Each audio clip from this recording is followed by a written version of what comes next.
Record ৩৫তম league শিরোপা ঘরে তুলল বায়ার্ন মিউনিখ। স্টুটগার্টকে উড়িয়ে ৪ ম্যাচ হাতে রেখেই চ্যাম্পিয়ন বাভারিয়ানস। আর এমন অর্জনে অপেক্ষা কিংবা দুশ্চিন্তা কোনোটাই করতে হলো না জার্মান জায়ান্টদের। এদিনও ম্যাচ শুরুর আগেই ম্যাচ ভেন্যুতে চলে আসে চ্যাম্পিয়ন টি শার্ট। একটা ড্র হলেই যথেষ্ট ছিল, তবে ভিনসেন্ট কোম্পানির শিষ্যরা জয় তুলে নিল বড় ব্যবধানে। অ্যালিয়াঞ্জ এরেনায় ফেভারিট হয়েই নামে বায়ার্ন, তবে ধাক্কা খায় ২১তম মিনিটে। স্বাগতিকদের জালে বল পাঠিয়ে লিড নেয় স্টুটগার্ট, আর ওই গোলই হয়তো তাতিয়ে দেয় হ্যারি কেইনদের। ৬ মিনিটের ব্যবধানে প্রতিপক্ষের জালে গুনে গুনে ৩ গোল পাঠায় জার্মানির সফলতম ক্লাবটা। তাতে রেকর্ড ভাঙে বাভারিয়ান।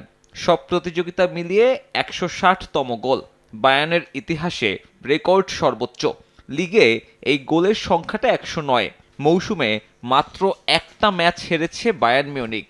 জানুয়ারিতে অক্সবার্গ ঘটায় সেই অঘটন। বায়ার্নকে অপ্রতিরোধ্য বানানোয় কৃতিত্ব পাবেন কোচ নিজে। দায়িত্ব নিয়ে টানা দ্বিতীয়বার দলকে বানালেন লিগ চ্যাম্পিয়ন। এবারের মৌসুমে সুযোগ আছে ট্রেবল জয়ের। বুধবার জার্মান কাপের সেমিফাইনালে তাদের বাধা লেভারকুজেন। জার্মান কাপের মতো চ্যাম্পিয়ন্স লিগেও ফেভারিট বায়ার্ন মিউনিখ। বুন্দেসলিগা শিরোপা নিশ্চিত হওয়ায় আপাতত ব্যস্ততা কিছুটা হলেও কমল ক্লাবটার। তবে তাদের একচেটিয়া আধিপত্যে অসহায় অবস্থা জার্মান লিগের বাকি ক্লাবগুলোর। জার্মান লিগে দ্বিতীয় সফলতম দলটার শিরোপা সংখ্যা মাত্র ৮।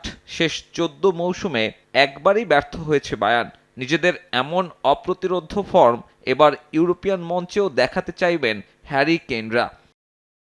সাব্বির মিথুন, সময় সংবাদ।